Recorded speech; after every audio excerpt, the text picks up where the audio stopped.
Good evening, everybody. Welcome back to Strongman Personal Finance.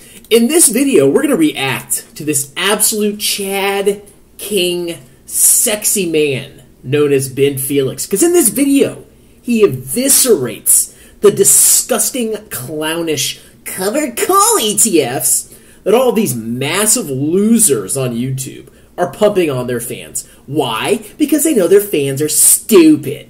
So let's react to Ben Felix's 4-minute video where he drops nuclear bombs on these garbage covered call ETFs. Are the future, bro! Because, yeah, you could totally retire early.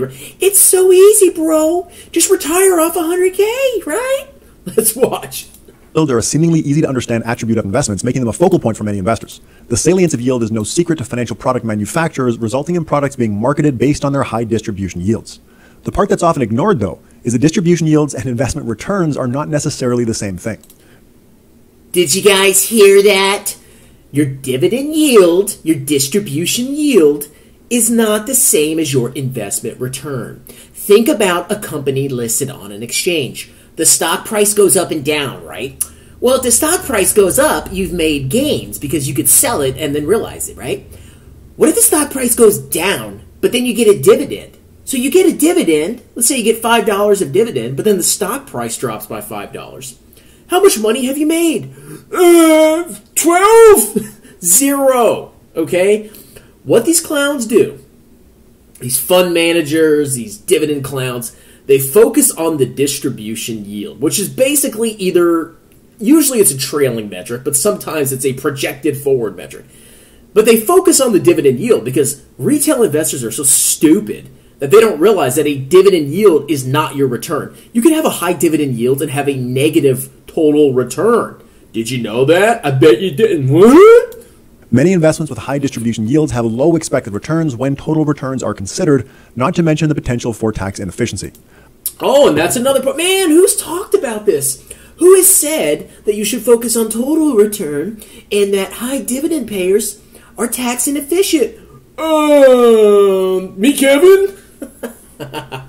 Oh, I love this. This is a glorious video. Thank you so much, Ben Felix. Please don't copyright strike me. I'm Ben Felix, Portfolio Manager at PWL Capital, and I'm going to tell you why investments with high distribution yields can be misleading.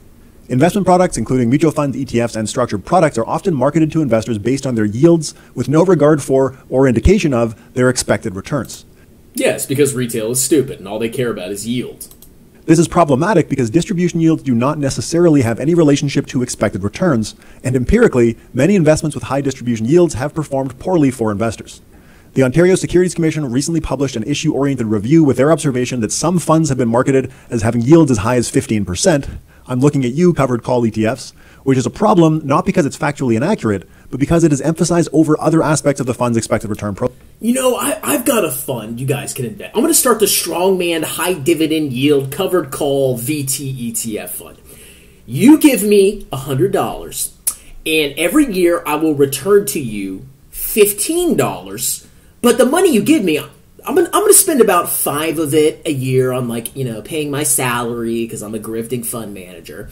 But basically, after 5 years, you'll have a massive dividend yield because the value of the fund will drop because I'm not making money. I'm just giving you your money back, and I'm spending part of it.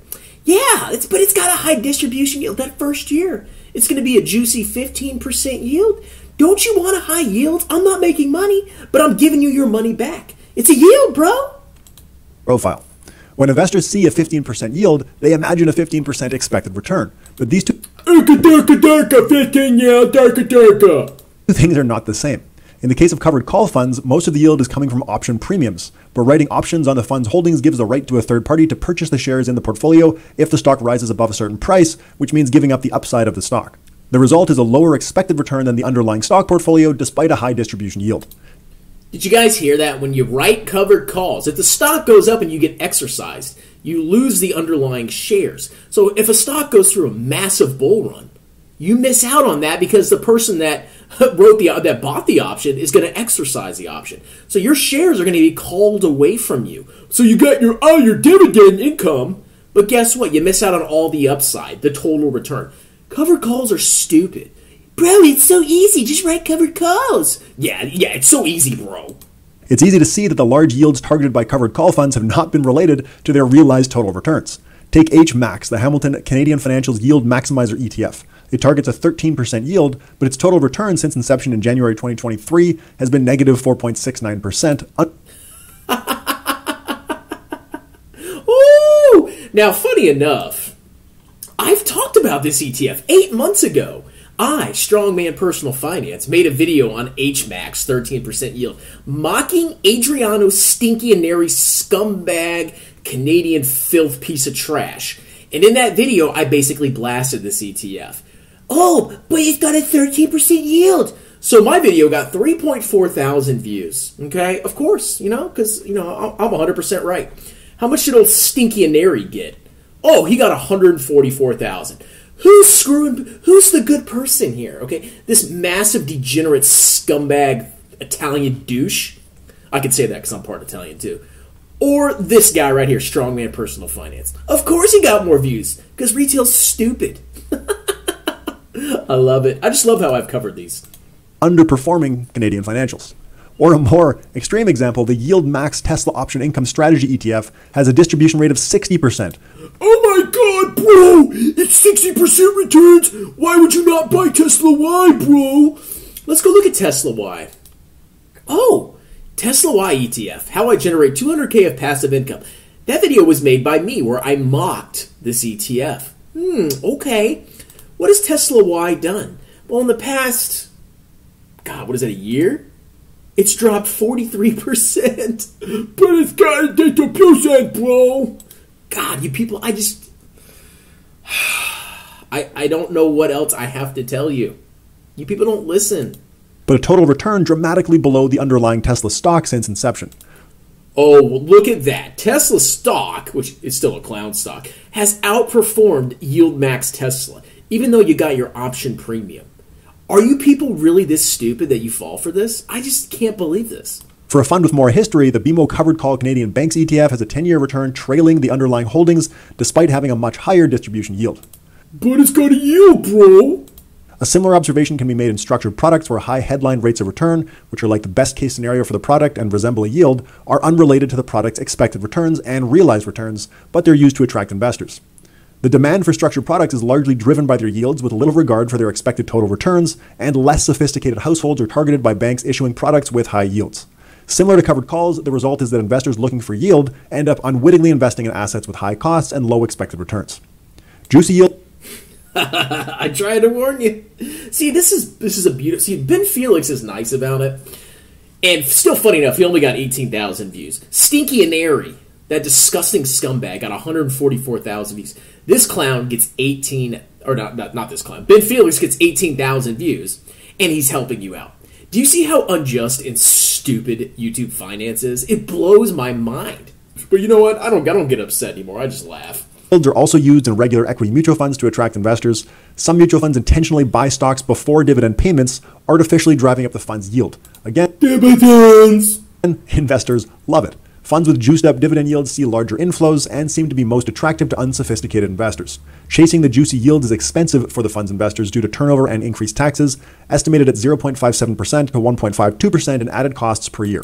Oh my God! Ooh! That is brutal. And that's not even on top of the expense ratio, which is a lot higher than stupid old boring VT, right? Distribution yields are not investment returns. They're not sufficient to assess expected investment returns, and in the way that they're used to market financial products, often to unsophisticated investors, they are often misleading. Total returns are what matter to investors, including to investors who need an income from their portfolio. Thanks for watching. I'm Ben Felix, Portfolio Manager at PWL Capital. If you enjoyed this video, please share it with the people in your life who obsess over the distribution yield of their investments. Or better yet, just max your tax advantage accounts and buy VT. This is not hard. It's investing so hard. I need to pay Seeking Alpha.